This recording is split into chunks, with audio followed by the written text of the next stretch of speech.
बात करते हैं सीएम डॉक्टर मोहन यादव की, जिन्होंने उज्जैन में हरिद्वार की तर्ज पर साधु संतों के लिए स्थायी आश्रम बनाने की बात कही है। साथ ही कहा कि सिंहस्थ कुंभ को देखते हुए सड़क, बिजली, पीने का पानी जैसी मूलभूत सुविधाओं के लिए भी स्थायी निर्माण किया जाएगा।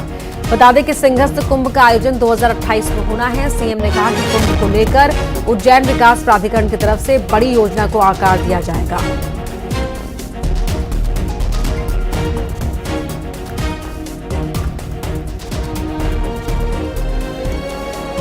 हमारे अपने उज्जैन को हरिद्वार की तर्ज पर धार्मिक शहर के नाते से स्थायी रूप से सभी महंत, महामंडलेश्वर, सभी अखाड़े, सभी संतों के लिए हम अपने उज्जैन में उनको परमानेंट अपना आश्रम बनाएं, इसकी योजना बना करके उनको मौका देना चाह रहे हैं कि हमारे अपने उज्जैन की जो हमारी पहचान है वो साधु संतों से, सभी प्रकार के महंत, महामंडलेश्वरों से।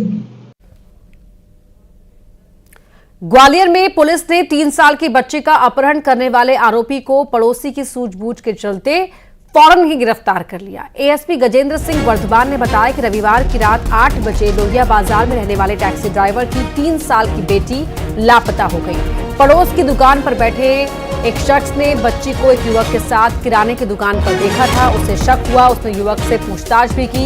युवक ने बच्ची को दुकान से टॉफी दिलाने की बात कही। कुछ देर बाद बच्ची के परिवार वाले उसे ढूंढने निकले तो कल्लू ने उनकी बच्ची को ले जाने वाले युवक का हुलिया बताकर पूरी जानकारी दी। जानकारी मिलते ही पुलिस टीम ने आरोपी की तलाश शुरू की। पुलिस ने थोड़ी देर बाद अस्पताल रोड पर आरोपी को पकड़ लिया और बच्ची को ढूंढ निकाला।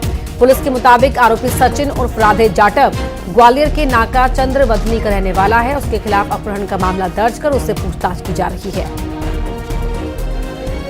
उठता है कि जो कि घर के सामने ही चॉकलेट की दुकान है, तो अगर उसकी सद्नीति होती है तो निश्चित रूप से चॉकलेट दिलाने के बाद पास ही घर पे छोड़ सकता था, लेकिन घर में ले जाते हुए गली से वो करीब आधा पौन किलोमीटर के आसपास लेके गया, जहाँ पीछा करके उसको पकड़ा गया। तो निश्चित रूप से इन सारी परिस्थितियों के हिसाब से उसका इंटेंशन आपराधिक ही रहा है। निश्चित रूप से उसके अंदर एक आपराधिक भावना तो थी ही, और अगर कल्लू और जैसे जो सहयोगी व्यक्ति थे उनकी सूझबूझ, थाना कोतवाली का जो बल है उनके द्वारा जो सतर्कता और सावधानी बरती गई और तत्परता से जो कार्रवाई की गई, उससे निश्चित रूप से हमने एक बड़ी घटना को टालने में कामयाब हुए हैं। अगली खबर भी ग्वालियर से ही है, जहां स्ट्रीट लाइट को लेकर नगर निगम की बैठक और स्मार्ट सिटी के दफ्तर का कांग्रेस घेराव कर रही है। आज स्मार्ट सिटी के दफ्तर का कांग्रेसियों ने घेराव किया और कहा कि जब तक smart city CEO Neetu Mathur lights को लेकर कोई संतोषजनक जवाब नहीं देंगी, तब तक वो धरने से उठने वाले नहीं हैं।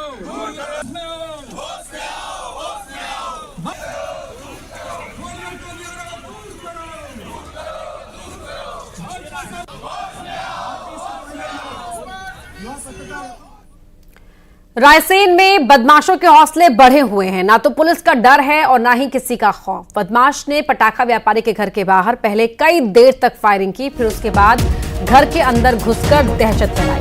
कई घंटों तक दहशत फैलाते रहे, लेकिन पुलिस नहीं पहुंची। लगातार अवैध कट्टे से फायरिंग करते रहे, लेकिन पुलिस नहीं आई।